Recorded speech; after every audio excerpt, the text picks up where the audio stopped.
Chapter 18. No! A long moan escaped my throat. What's wrong? Mom cried. She dropped her spatula and came running over to the fridge. Lee, what's all the screaming about? I, I, I pointed to the 2 rows of eggs in the door. Then I blinked. I squinted hard. The eggs were perfectly okay. No cracks, no claws poking out from inside the shells. Oh, wow, I muttered. Mom put a hand on my shoulder. What's wrong? I think I'm seeing things, I said. She led me to the kitchen table. I dropped into my chair, my brain buzzing. She carried the eggs from the fridge and started to scramble them. Dad waved to me from outside. I stared out the window at him, but I didn't wave back. I am totally messed up, I told myself. I was seeing things. Hallucinating is the word for it. First I had nightmares about claws, and now I was seeing claws when I'm awake. My clothes were ruined, my comb cracked in half. Bad luck. Bad luck and nightmares and hallucinations. I had a sick feeling, like a heavy rock weighing down my stomach. Has the good luck from the vulture claw run out? Has the claw turned against me? I knew it worked before. I knew it could change my life. Was there anything I could do to bring back the good luck? Chapter 19. After school, Coach Taylor drove 6 of us to the bowling alley in his SUV. Laura, Cory, and the other kids laughed and goofed on one another the whole way. I sat in a corner in the back seat and stayed pretty quiet. I felt tense all day. My hands shook, my heart raced. I kept expecting to see more claws pop out at me. I kept expecting to be the star of a horror movie that only I could see. Now I felt even more stressed. I knew I had to win the bowling match to stay in the race for the scholarship, and Laura and Cory were both better bowlers than me. Come on, Claw, I repeated to myself. Do your thing. Please work for me. Hey, Lee, what's up? Cory turned around in his seat and grinned at me. Why are you so quiet? Just thinking, I muttered. Thinking about how I can beat you left-handed, Cory said. I groaned. Cory, you are left-handed, remember? He laughed. Oh, yeah, right. Laura slapped Cory's shoulder. Shut up, Cory. You don't have to brag all the time. I know I don't have to brag, Cory said. I can beat him without bragging, and I can beat you too, Laura. Shut up, Laura repeated. It was one of her favorite phrases. Sometimes she started a conversation with it. Tell you what, Cory said, his dimple flashing. Maybe you two can come visit me at sports camp this summer. Ha, ha, you're so funny, Laura said. She gave him a shove. I stayed out of it. I just wanted to focus. Focus on doing my best. Focus on winning today. Coach Taylor pulled the SUV into the parking lot. The place was called Rollable Lanes. It was a long, low building with painted bowling balls bouncing across the front. A neon sign read, Burgers, Fries, Best Bowling for Miles. We followed the coach inside. I counted about 20 bowling lanes. Only a few were being used. Not too many people bowl at 4 o'clock on a Friday afternoon.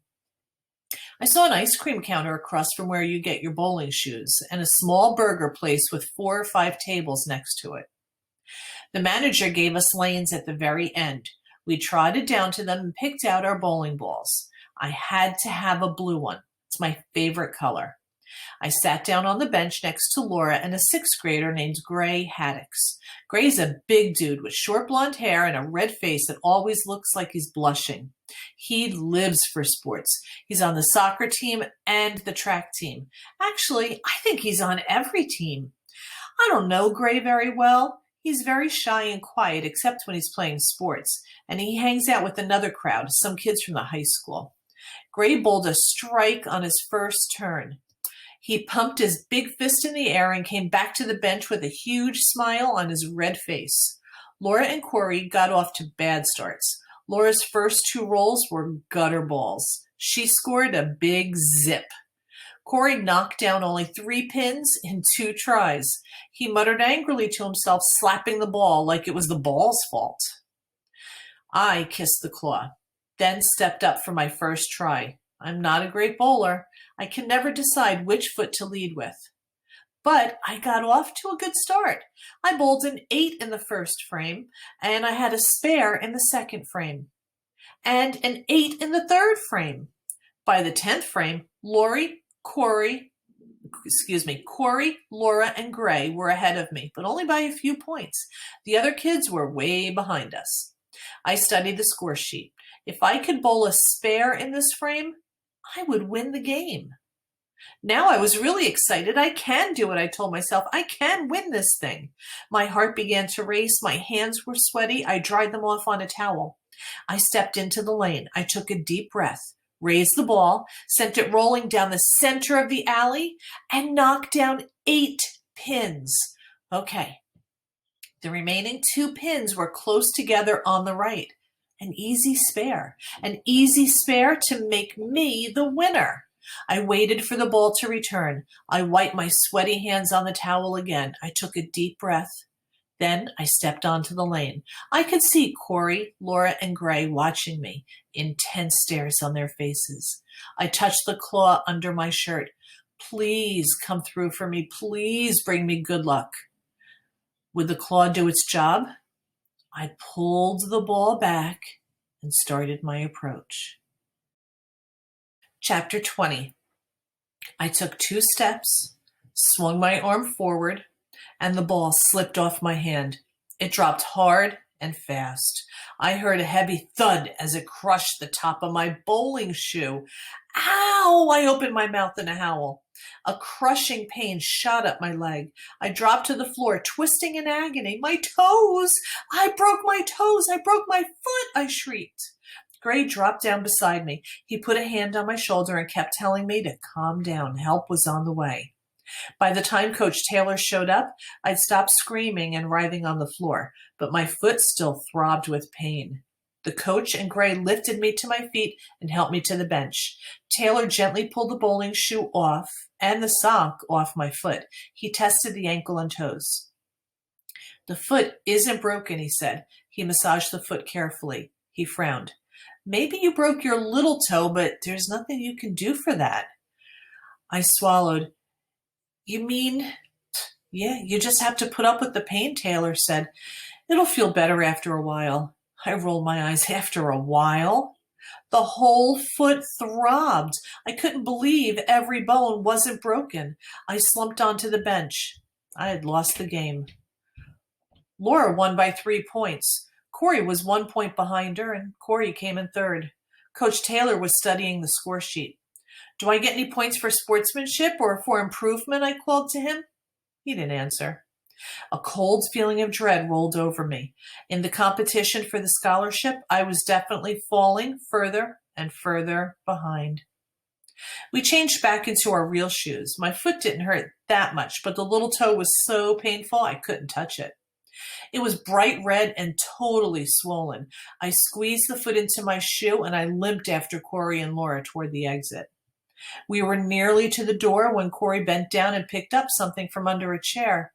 Hey, check it out, he said. He held it up to us. I found a cell phone. We followed him to the front desk. He handed the phone to the manager. Someone dropped their phone, Cory said. The manager was a huge bald guy in a sleeveless red t-shirt. The shirt only came down halfway over his belly. A red and blue tattoo of a bowling ball rippled on his right bicep. He grinned at Cory. He had a gold tooth right in the middle of his mouth. Well, it's so nice of you to return it, he said. Most people would just walk away with it. He pointed across the room. Dude, go over to the ice cream booth, he told Cory. Have a free sundae. On me. Hey, thanks, Cory said. He gave the manager a funny 2-fingered salute. We followed Cory to the ice cream booth. He got a hot fudge sundae for free. Laura and I had to pay for our ice cream cones.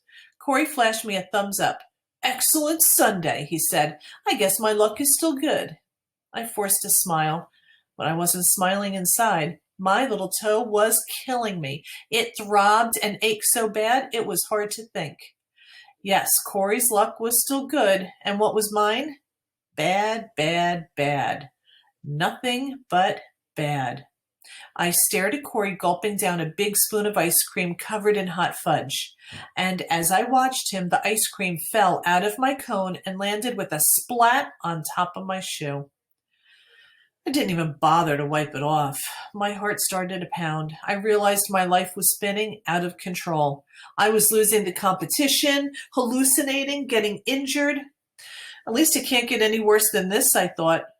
Boy, was I wrong. Chapter 21. At home, I hurried upstairs to my room. My foot felt better now, or maybe I was just getting used to the pain, but each step on the broken toe reminded me about my bad luck. I knew I had to change my luck right away. I didn't want to get hurt again. I didn't want to see claws everywhere I looked. I knew what I had to do. I had to get rid of the vulture claw. I grabbed the rope pendant and tugged it off my neck. I held it up tight and studied the ugly thing. It had changed from good luck to bad, and I just realized why. I tugged at the torn talon. Arfie did this. It was all that big, dumb dog's fault. He took it from me and chewed on it. He got dog saliva all over it. That's when it changed. Arfie ruined it. I wrapped the rope around it and stuffed the claw into my t-shirt drawer. I pushed it down under the t-shirts. I didn't want to see it again. I didn't want to think about it. I'll make my own good luck from now on. That's what I was thinking when Mom stepped into my room. She was carrying a stack of neatly folded socks and underwear. These are clean, she said. You can put them away. No problem, I said. She dumped them on my bed. How is the bowling thing, she said. Don't ask, I replied. Oh, that bad? Worse, I said. I dropped the ball on my foot. She squinted at me. You're supposed to throw it, not drop it. Ha ha, I said. You're funny, Mom. Did Cory win, she asked. Shook my head. No, Laura, but Cory got a free ice cream sundae. Lucky, Mom said, the magic word. Oh, that reminds me, Mom said. We need a birthday gift for Cory. His party is next Saturday. What do you think we should get him? I shrugged. I don't know. He thinks he's getting a Wii from his parents. Maybe we could buy him a game? Well, you think about it, Mom said. She turned and headed downstairs. I didn't think about it at all. I had homework to do and other things to think about. Cory was a hard person to buy presents for because his parents always bought him everything he wanted. Lucky, right? Later that night, it was time to change into my pajamas and go to sleep. I pulled pajamas from the dresser drawer. I guess I wasn't paying attention because I slammed the drawer on my hand. Yow! I shook my hand frantically. The pain just wouldn't quit. Were my fingers broken? Did I crack my wrist? That stupid claw! I cried out. It has to go. I'm going to have bad luck until I get rid of it. I grabbed the claw. I pulled it out from beneath the t-shirts. Squeezing it in my fist, I held it in front of me and strode to the open bedroom window. Goodbye, claw, I muttered. Goodbye and good riddance. I raised it high, pulled back my arm, and prepared to toss it out the window, toss it as far as I could. But I stopped with my arm raised high. I stopped, suddenly frozen like a statue. My mind was spinning. I lowered my arm. My heart thudded. I took a deep breath. I gazed at the black, feathery claw. Perfect, I murmured. It's perfect. The perfect birthday gift for Cory. I laughed. What a totally sweet idea. Here you go, Cory. I bought you a really nifty good luck charm. Ha ha. Happy birthday, lucky duck. I kissed the claw goodbye. Then I found a small box, tucked the claw inside, and wrapped a red ribbon around it. Chapter 22. On Saturday, Dad dropped me off at Cory's house for the birthday party. As I carried the claw to Cory's house, I felt a little bad. I knew it was a dirty trick to give him the bad luck charm, but Cory had all the good luck for too long. Why couldn't it be my turn for a while? I knew that giving Cory a little bad luck was the only way I could win that sports camp scholarship. I gazed at the nicely wrapped package in my hand.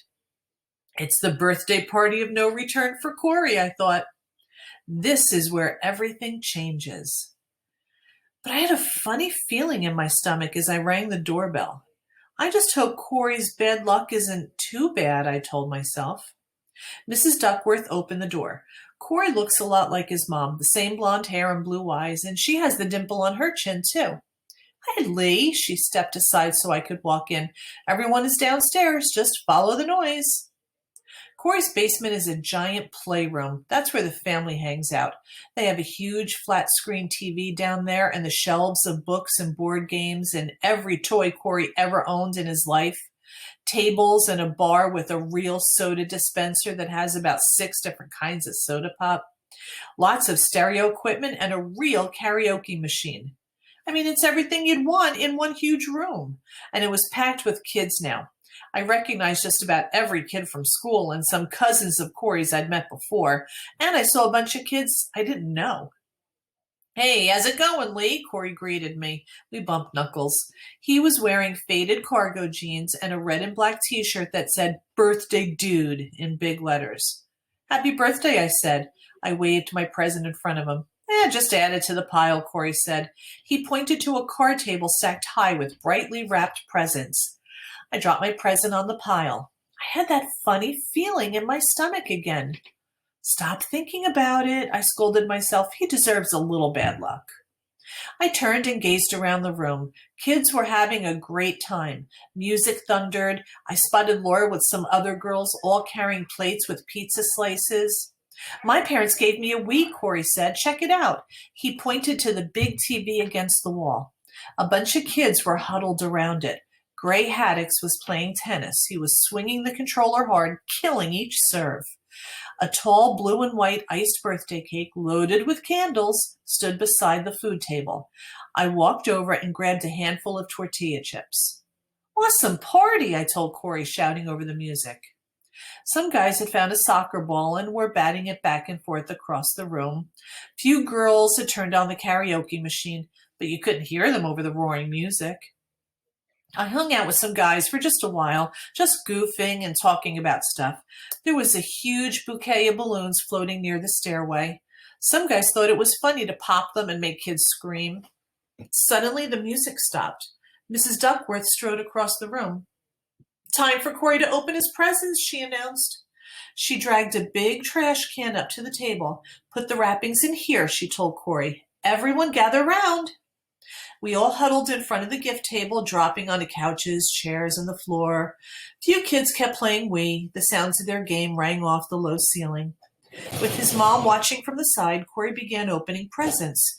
He wasn't careful with the wrapping paper or anything. He just ripped the package open with both hands. "Sweet, sweet," he kept exclaiming, holding up each present. He got a lot of books and funny t-shirts and Wii games. Someone gave him a huge box of Starburst candy, his favorite. He was about halfway through the presents when he picked mine up. "Is this from you, Lee?" he asked. I nodded. "Yeah." I suddenly felt really nervous. My hands went cold and I could feel my neck muscles tighten. I held my breath as Cory ripped away the red ribbon, then the wrapping paper. Then he jerked open the box. He pulled out the vulture claw and lifted it high for everyone to see. "Sweet," he cried. "Check it out, a good luck charm." He turned to me with a smile on his face. "Thanks a lot, Lee," he said, "but I already have one of these."